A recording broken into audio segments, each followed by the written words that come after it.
Buen día, mi gente, and welcome to La Vida Más Chévere, the place where child-free, Spanglish-speaking Latinas are inspired to find their confidence, la confianza, to overcome some of the bullshit and toxicity in our culture. I'm your host, Paulette Irado. And today, the bullshit and toxicity that we are looking at is called perfectionism. After wrapping up the interview with Pam Covarrubias last episode, I wanted to continue exploring procrastination, especially as it affects us child-free Latinas y Latinas. So I took the lazy, effective route and asked ChatGPT to give me a list of common challenges for Latinos and procrastination. What it spit back sent me down the rabbit hole of information that I'm going to try my best to share with you.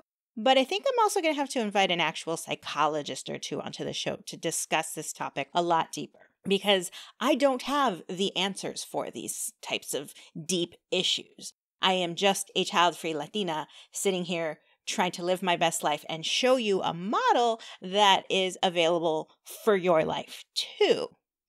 That said, I am going to focus on our cultural addiction to perfectionism, and how perfectionism is a mask for procrastination. In fact, I have an amiga, Trisha, who is also child-free, but not exactly Latina, although her stepdad is, who once said that perfectionism is just procrastination in fancy shoes. And in that moment, I was like, oh, wow. 'Cause yup. So, if we take the premise that our cultural normalization of perfectionism is one branch of this bigger tree that is procrastination, then let's talk about perfectionism. So here's what ChatGPT had to say about Latinos y perfeccionismo. Perfectionism is a common trait among many cultures, including Latino culture.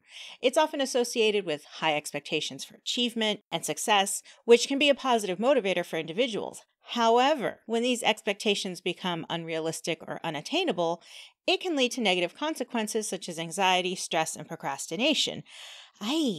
That's so generic. So I did things the harder way and decided to Google this and came up with some more specific examples to back up this theory. What I first found was an article by Patricia Arboleda. She's an executive and leadership coach that was just posted a few weeks ago. And it's called Latinas Have Been Raised to Be Perfect: How to Break the Paradigm. I'll leave you a link in the show notes if you want to read the whole thing, but here's the part I want to read to you. In many Latino families, perfectionism is seen as a virtue. Due to the story of their countries, they have a chip very encrusted in their minds that tells them they need to work harder than anyone to achieve something. While this drive to succeed can be seen as a positive trait, it can also lead to unhealthy behavior. Growing up, Latinas often learn to strive for excellence and never settle for less than their best. They do not only have to be the best students, be polite, and behave, but they also need to sit like señoritas, dress well for every occasion, be good daughters, good sisters, good mothers, please everyone, and not raise their voices. Hello, remember calladita culture? I don't know if you felt that like a punch in the gut too, but as a first-gen Latina y la única hija, the only daughter in my family, that describes my upbringing to a T. Here's more. In Latino culture, there may be cultural values and beliefs that contribute to perfectionism. For example, the importance of the family reputation, success, and honor may create pressure to achieve and perform well. Similarly, the influence of religion and spirituality in Latino culture may lead to a strong desire for moral purity and perfectionism. She also has a great Instagram account where she talks about this and a YouTube channel, so I'm going to leave all those links in the show notes. If you remember from the last episode, Pam mentioned how she believes that calladita culture is, quote, deeply rooted in the colonization of our faith and religion, unquote. She then went on to describe how her grandmother would discourage any questioning whatsoever of her Catholicism, especially when Pam conflated La Virgen de Guadalupe with the Cuatlicue, even though she was 100% correct about that. And I'll leave you a link in the show notes discussing the history behind the apparition of the Virgin Mary and the link to Cuatlicue. I hope that none of this feels unfamiliar to you. I'm assuming we all know the trope of the hard-working immigrants who want nothing but the best for their kids and in return demand that they do their absolute best, especially in school. So, are you ready for a story time? I'm going to tell you about the time that I dropped out of school because the perfectionism proved to be too much. It was 1997, and I vividly remember how completely shattered I felt. Like my entire identity had been destroyed the very first time I failed a test in college. In fact, I didn't even fail. I just got a D in a class that wasn't even for my major. But I was completely unprepared for this scenario because I had never really failed at anything, much less at school. Are you kidding me? That wasn't allowed. And in reality, I'd failed at a lot of things up to that point and would continue to do so over and over and over.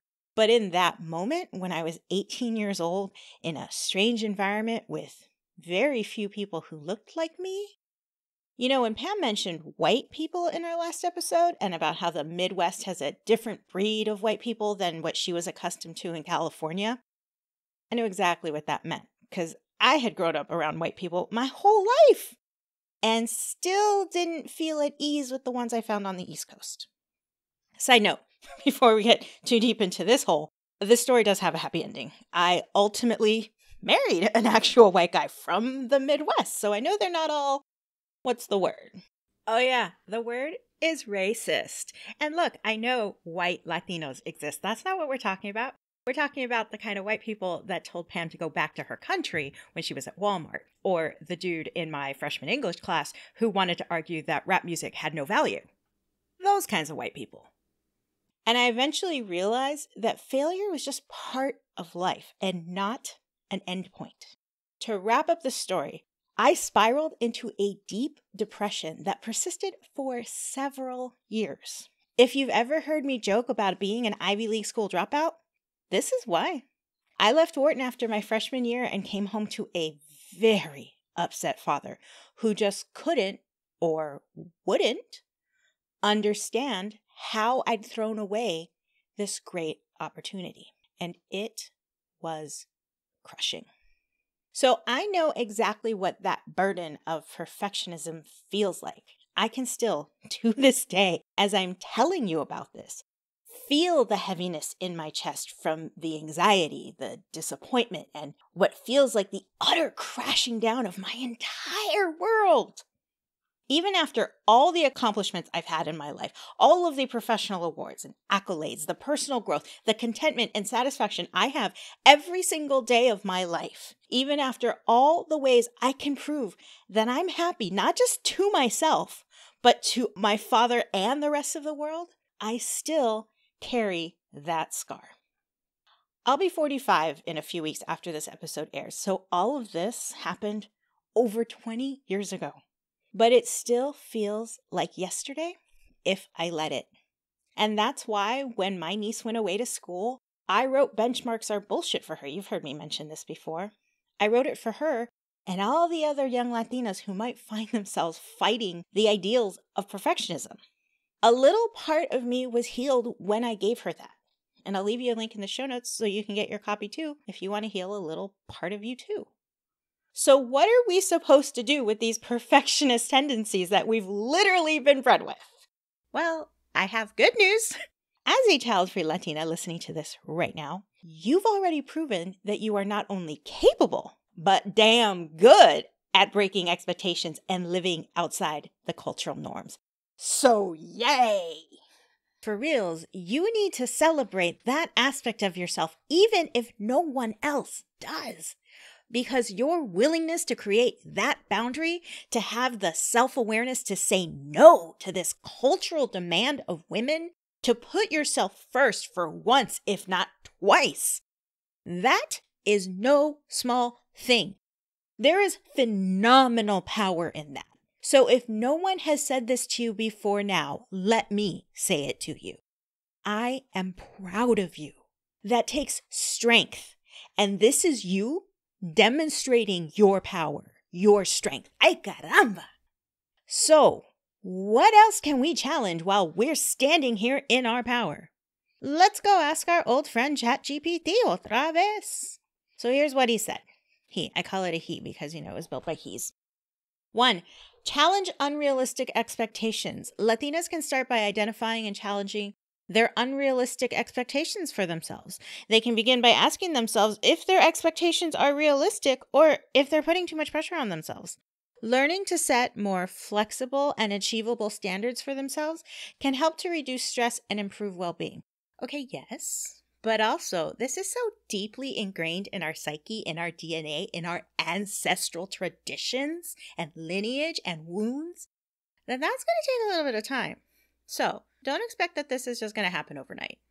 Give yourself the space to learn how to do this and be gentle with yourself.